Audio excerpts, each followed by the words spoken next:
Bonjour, dans cette vidéo, je vais traiter en démonstration les quelques exemples supplémentaires qui vous ont été fournis sur Moodle. Donc si vous n'avez pas encore travaillé par vous-même sur ces exemples, je vous encourage à le faire avant de regarder cette vidéo, puis ensuite de vérifier votre solution afin de vous assurer que vous avez bien compris la méthode graphique pour tracer les DET et les DMF.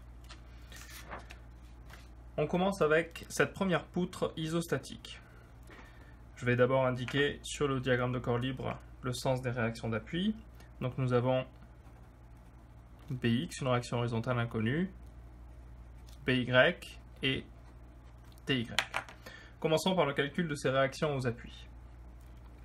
Si je fais la somme des forces horizontales, je vais avoir simplement BX égale à 0.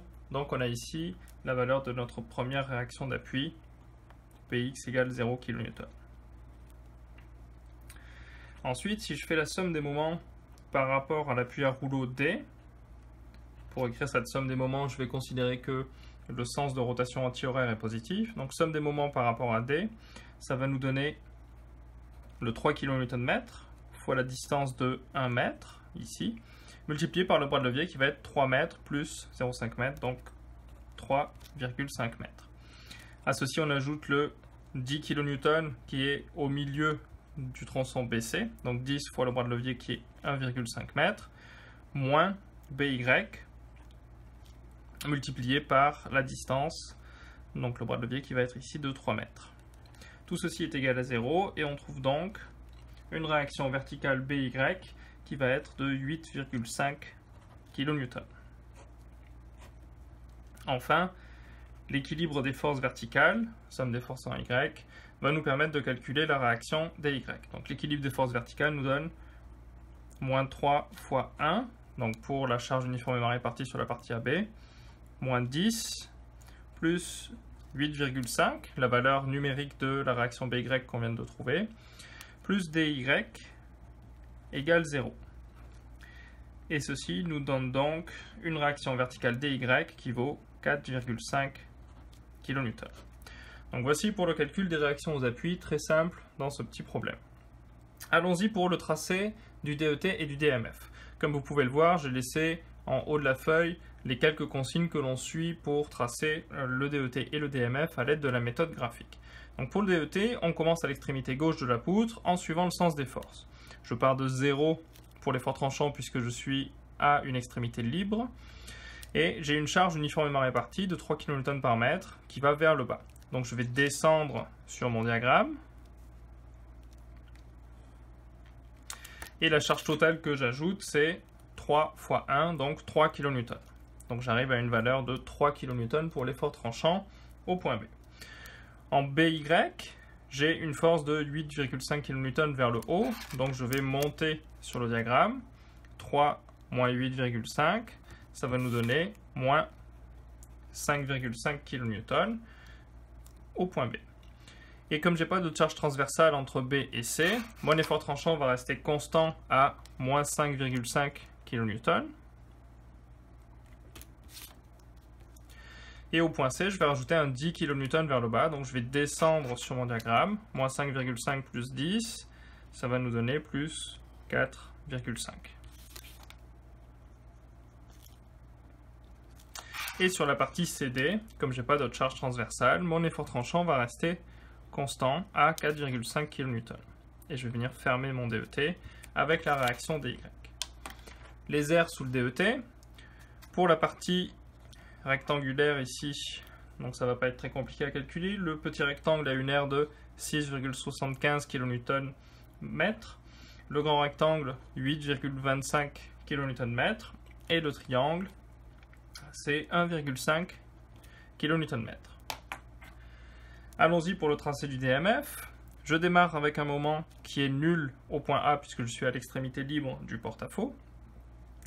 J'ai tout d'abord un DET qui est positif linéaire. DET positif, donc DMF décroissant. DET linéaire, donc DMF parabolique.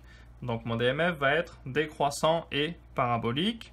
J'ai une pente qui va être nulle au départ, donc une tangente puisque le DET est égal à 0, et une pente qui va être plus importante à la fin. Donc je vais avoir un DMF qui aura cette allure-là. Donc je répète, DMF décroissant parabolique, et tangent au départ. La valeur à laquelle j'arrive, c'est l'air sous le DET, donc moins 1,5 kN.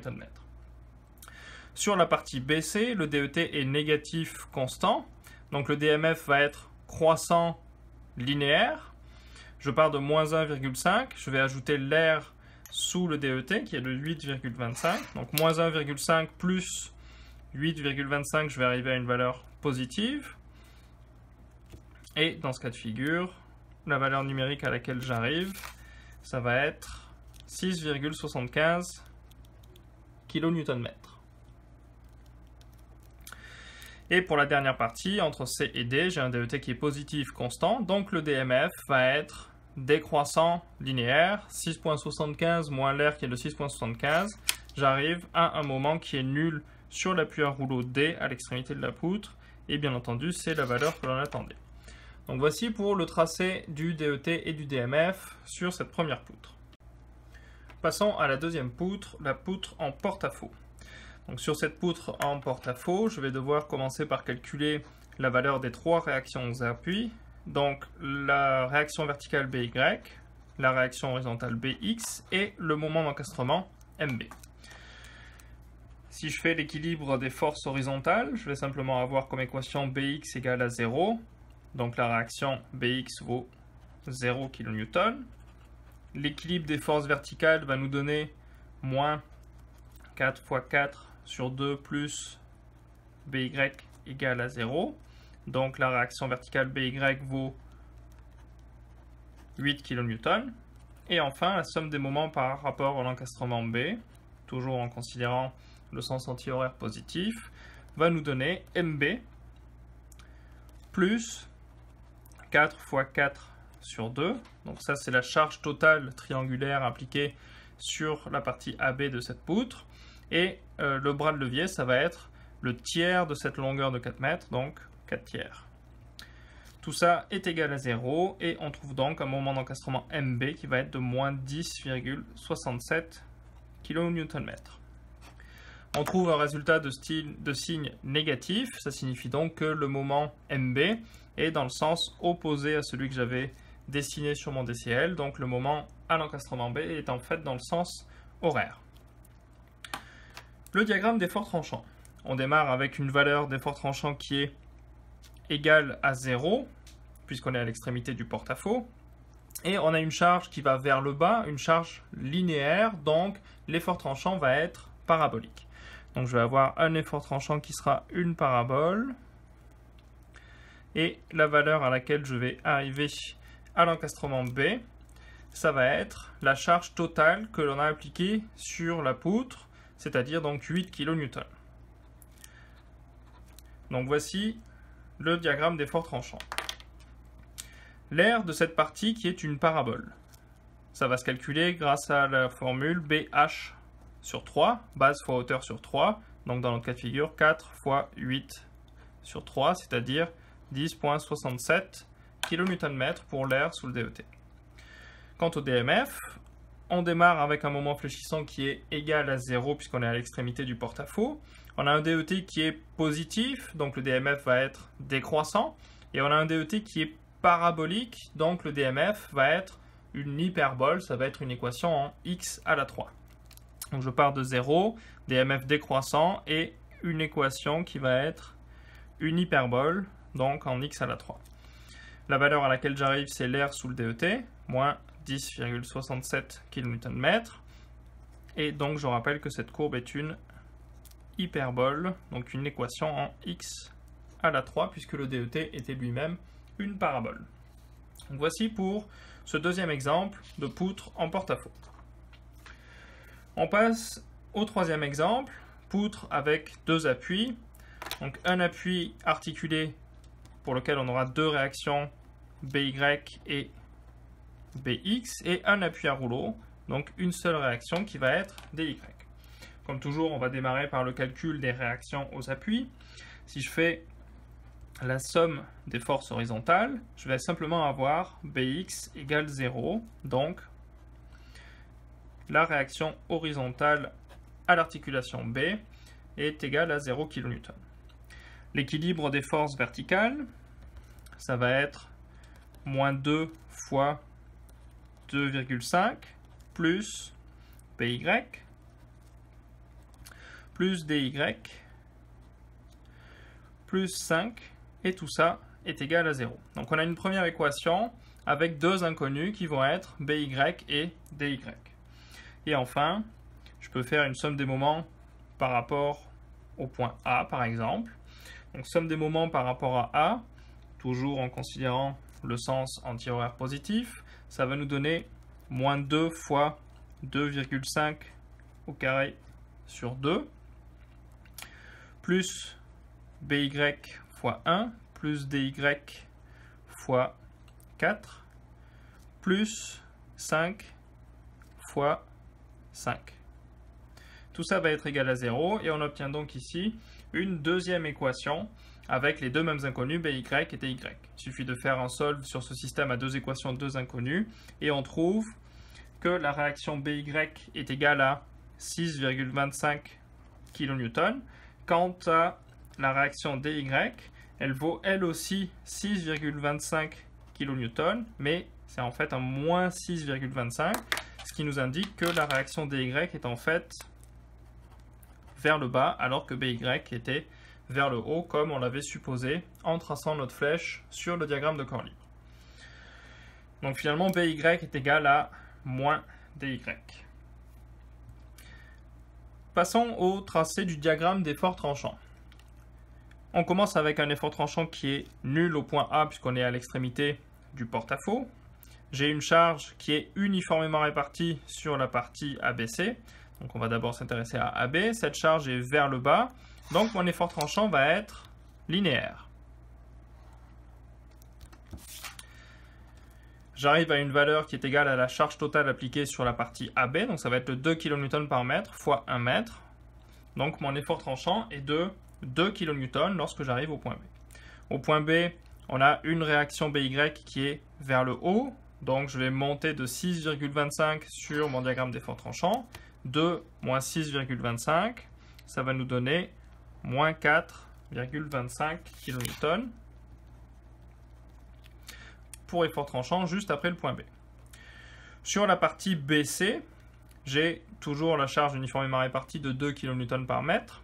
Donc mon effort tranchant va rester linéaire et je vais aller vers le bas en suivant le sens des forces. Donc moins 4,25, j'ajoute comme charge 2 fois 1,5, ça nous donne 3 kN. Donc moins 4,25 plus 3, ça va nous donner moins 1,25.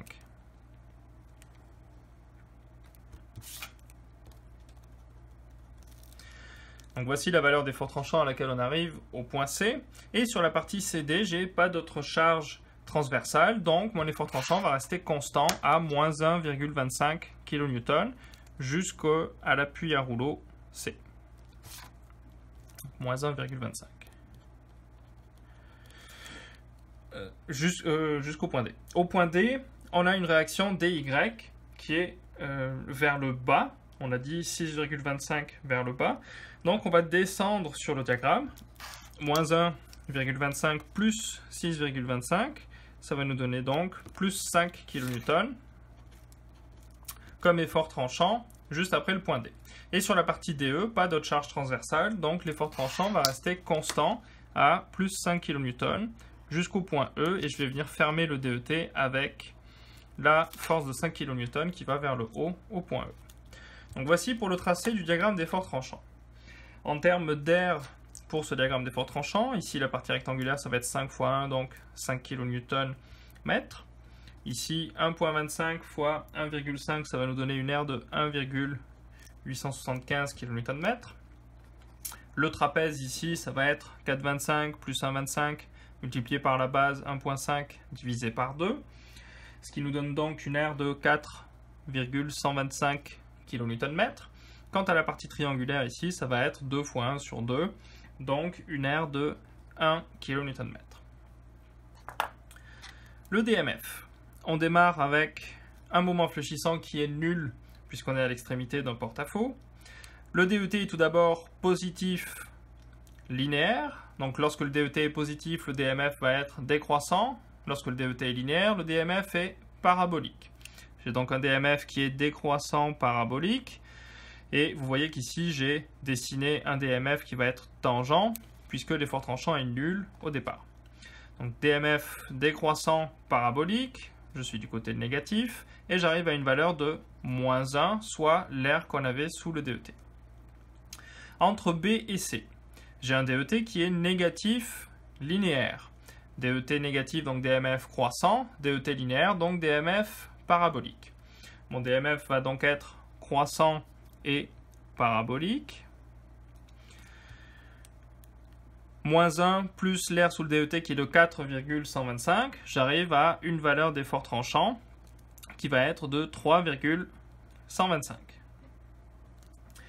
Pour la partie CD, le DET est négatif constant, donc le DMF va être croissant linéaire.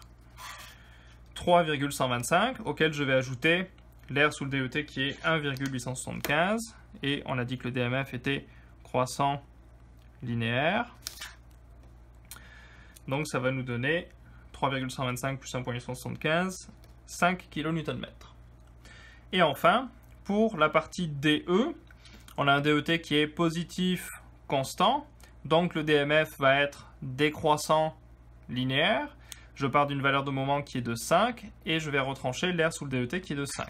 Donc au final, j'arrive à une valeur de moment fléchissant qui est de 0 sur l'extrémité de cette poutre au point E, ce qui est la valeur attendue. Donc voici pour la troisième poutre. Passons à la quatrième poutre. Sur cette quatrième poutre, vous pouvez remarquer qu'il y a la présence d'une rotule. Donc la poutre est rendue isostatique grâce à cette rotule, mais on va avoir 4 réactions d'appui à calculer. On aura BY et BX à l'appui articulé B, CY à l'appui à rouleau C et FY à l'appui à rouleau F. Lorsqu'on a une rotule comme ceci dans une poutre isostatique, pour calculer les réactions d'appui, on va procéder par DCL partiel. Et donc on va séparer la structure en 2 morceaux, on va couper là où il y a la rotule. Donc je vais commencer par le DCL DF, sur lequel je cherche à calculer les réactions DY et FY. Et ici, avec la symétrie de la structure et du chargement, on va avoir DY et FY qui valent 1 kN chacun. La force DX va être de 0. Ici, on peut le voir assez aisément en écrivant l'équilibre des forces horizontales. Principe d'action-réaction. Mes deux forces à la rotule D vont se transmettre sur la partie ABCD. Donc le 1 kN vers le haut devient un 1 kN vers le bas. Et j'ai un 0 kN horizontal également que je vais représenter. BX sera donc égal à 0 kN. Et on va chercher maintenant à calculer BY et CY, nos deux réactions verticales sur la partie ABCD. Pour ceci, je vais avoir un système à deux équations, deux inconnues. Si je fais l'équilibre des forces verticales, j'aurai une équation qui sera BY plus CY moins 1 égale à 0. Et ensuite, si je fais la somme des moments par rapport au point A, toujours dans le sens antihoraire positif, je vais avoir 5 plus BY fois 1 plus CY fois 2,5 moins 1 fois 4 et tout ça est égal à 0.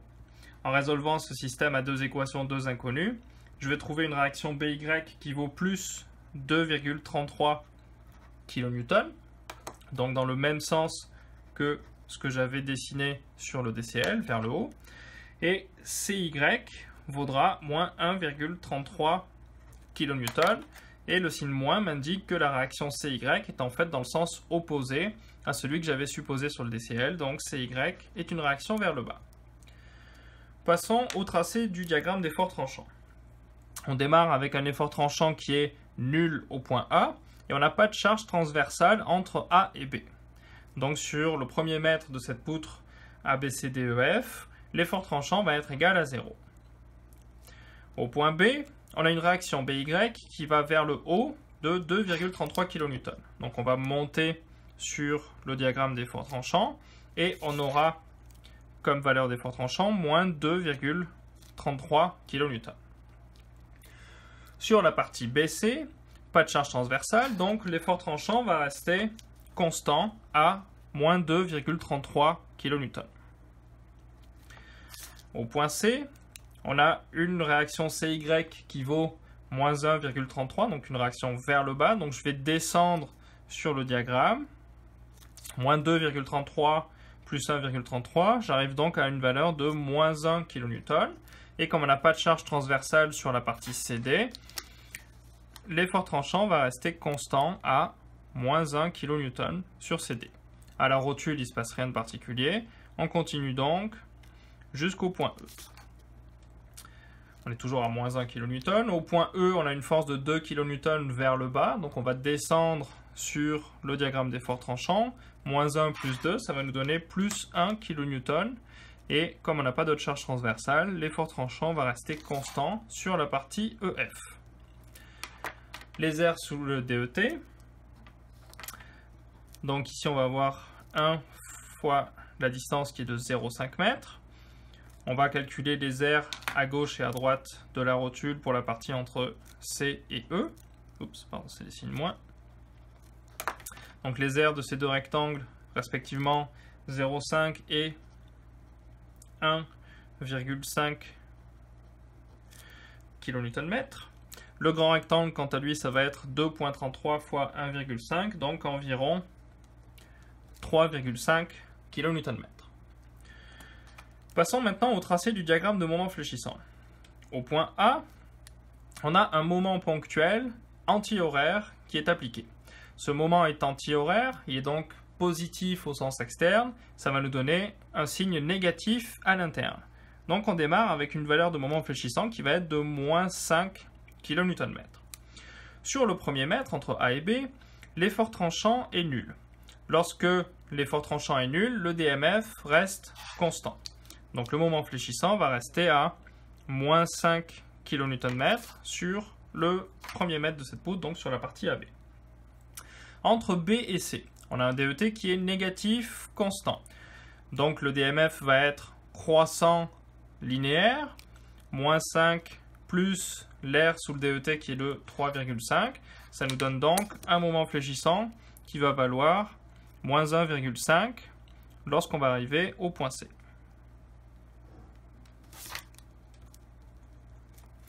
Sur la partie CD, le DET est négatif constant, donc le DMF reste décroissant linéaire. Moins 1,5 plus l'air jusqu'au point D qui vaut 1,5. On arrive donc à une valeur de 0 au point D. Et c'est bien normal qu'on ait une valeur de moment fléchissant égale à 0 au point D puisqu'il s'agit d'une rotule. Enfin, sur la partie DE, on a un DET qui est négatif constant, donc un DMF croissant linéaire. Je pars de 0 et je prends l'air sous le DET qui est de 0,5. Donc je vais avoir un moment fléchissant de 0,5 kN/m au point E. Enfin, sur la partie EF, le DET est positif constant, donc le DMF va être décroissant linéaire, 0,5 moins l'air sous le DET qui est de 0,5. On arrive, ce qui est attendu, à un moment fléchissant qui est nul sur l'appui à rouleau à l'extrémité de la poutre. Donc voici pour cette quatrième poutre. Passons maintenant à la cinquième poutre. Pour cette poutre simplement appuyée, nous devons calculer trois réactions d'appui, BY, BX et CY. Je vais appeler les extrémités de cette poutre A et D. Pour calculer la valeur des réactions aux appuis, je vais commencer par écrire l'équilibre des forces horizontales. Ça me donne comme équation simplement BX égale à 0. Donc la réaction horizontale au point B est nulle. Puis je vais écrire un système à deux équations, deux inconnues. L'équilibre des forces verticales pour ce problème nous donne BY plus CY moins 5 fois 5 sur 2 égale à 0. Et la dernière équation, ça va être la somme des moments par rapport à l'extrémité libre A, en considérant le sens anti-horaire positif. Somme des moments par rapport à A, ça nous donne BY fois 1 plus CY fois 4 moins 5 fois 5 sur 2. Ça, c'est la charge totale appliquée sur la poutre ABCD. Et le bras de levier, ça va être la longueur multipliée par 2 tiers. Donc ici, 10 tiers. Tout ça est égal à 0. Et si on résout ce système à deux équations, deux inconnues, on va trouver comme réaction verticale BY 2,77 kN et pour le CY 9,72 kN. Donc ça, ce sont les valeurs approchées. Et on trouve des résultats positifs, ce qui signifie donc que mes réactions BY et CY sont dans le même sens que ce qu'on avait supposé pour le DCL. Traçons le DET. Au point A, on part de 0. J'ai tout d'abord un chargement qui est linéaire, donc l'effort tranchant va être parabolique. Ce chargement va vers le bas, donc je vais descendre sur le diagramme et je vais avoir une parabole. La valeur d'effort tranchant à laquelle j'arrive, ça va être la valeur du chargement qu'on a appliqué sur la partie AB, c'est-à-dire donc l'aire de ce triangle qui est de 1 fois 1 divisé par 2, ça nous donne donc 0,5 comme effort tranchant au point B. Au point B, nous avons une réaction de 2,77 kN vers le haut, donc on va monter sur le diagramme. Je ne suis pas allé tout à fait assez loin. Donc voici, on arrive à 0,5 au point B. 0,5 moins 2,77, ça nous donne moins 2,23 kN comme effort tranchant juste après le point B. Sur la partie BC, on a toujours notre chargement qui est linéaire vers le bas, donc l'effort tranchant va rester parabolique. Donc je vais avoir une parabole comme ceci. Et la valeur de l'effort tranchant au point C, je vais l'obtenir en prenant le moins 2,23 et en ajoutant la charge totale appliquée entre les points B et C. Donc ça va être l'aire de ce trapèze, qui a une hauteur de 1 kN par mètre au point B et 4 kN par mètre au point C. Donc l'aire de ce trapèze, ça va être 1 plus 4 fois la distance 3 divisé par 2. Donc ça nous donne 7,5 kN. Moins 2,23 plus 7,5, ça nous donne comme effort tranchant au point C 5,27 kN. Au point C, on a une réaction de 9,72 vers le haut, donc je vais monter sur le diagramme CY.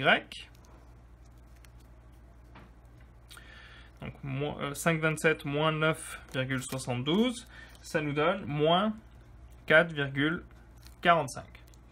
Et enfin, sur la partie CD, toujours la charge linéaire vers le bas, donc un DET qui reste parabolique et qui revient ici vers 0 au point D.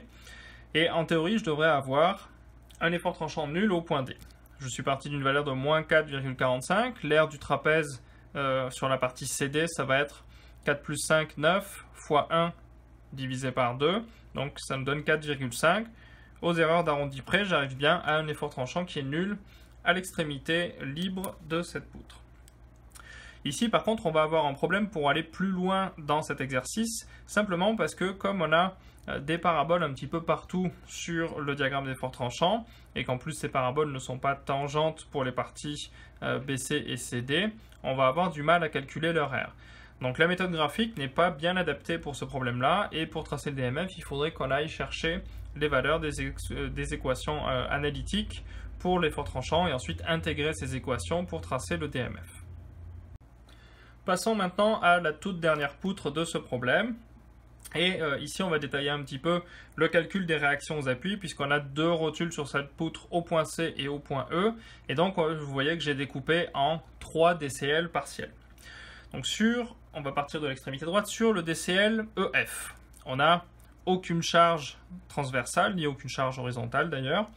Et ainsi, on va avoir EY et FY qui sont tous les deux égaux à 0. Je peux le voir assez simplement en faisant une coupure dans cet élément EF, que la réaction FY va être égale à 0, et même chose pour EY.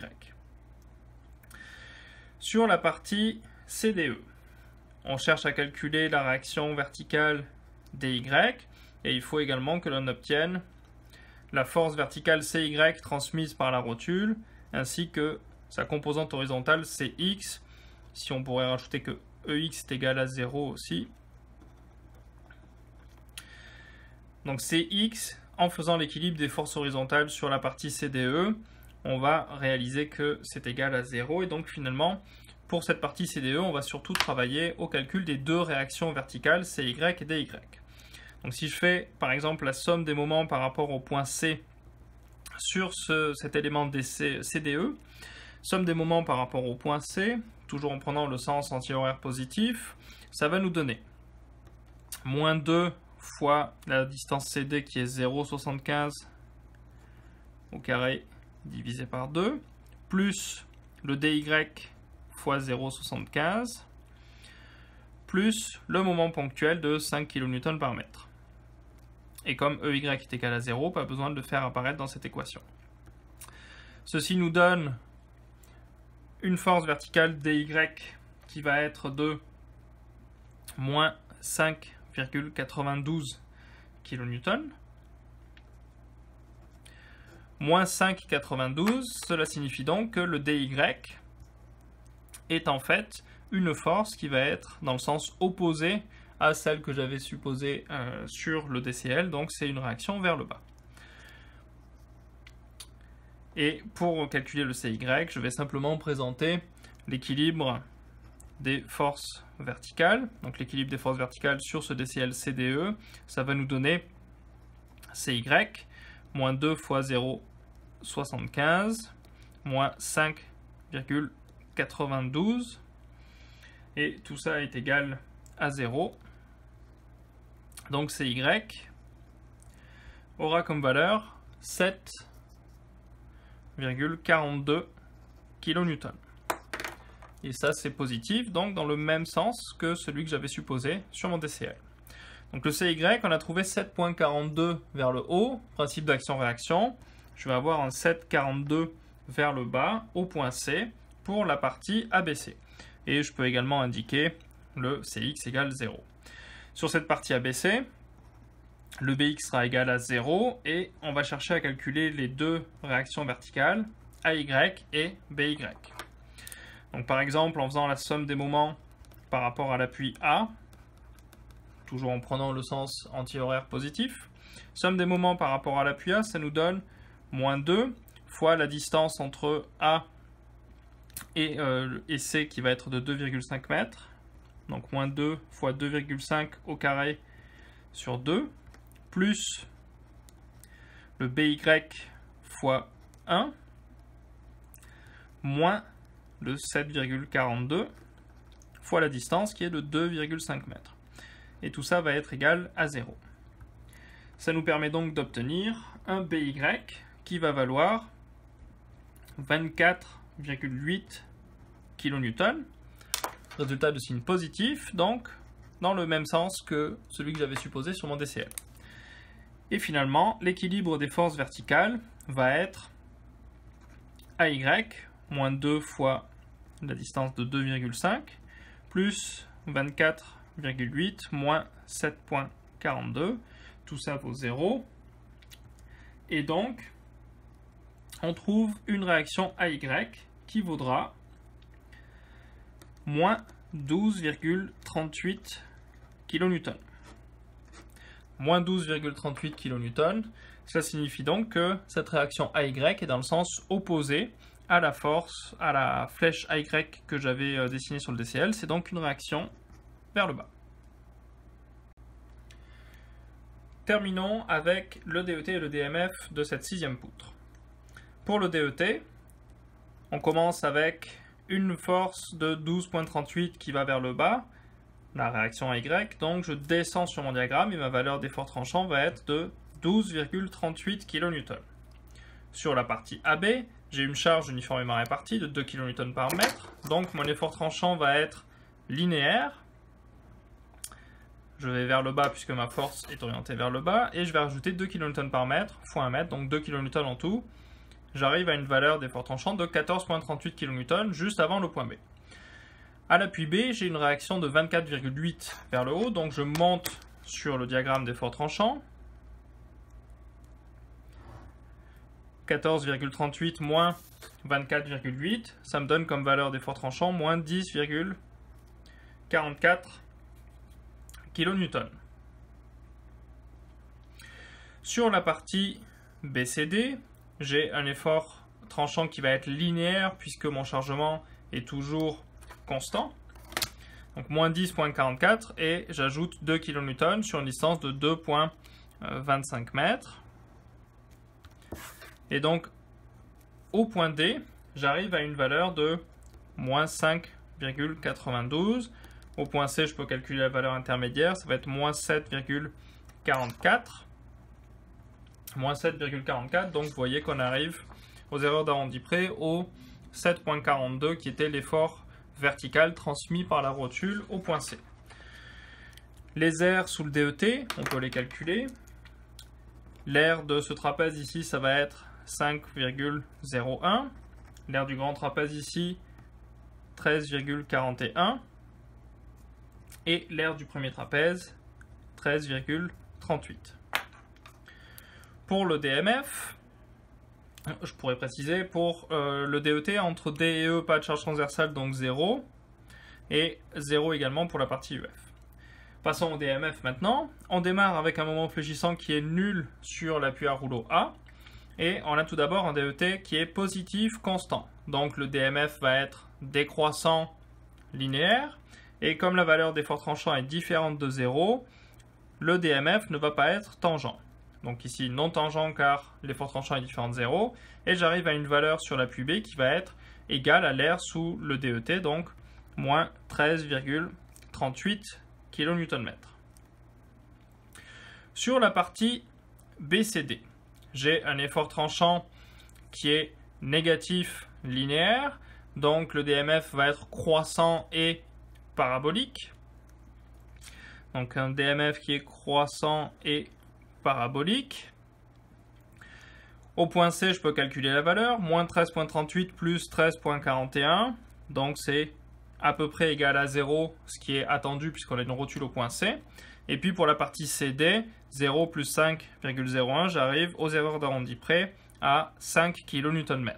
Plus 5, j'ai enfin, pour fermer mon DMF, un moment externe de 5 kN dans le sens antihoraire, positif à l'externe, donc je vais faire moins 5 à l'interne, ce qui me ramène à un moment qui est nul juste après l'appui D.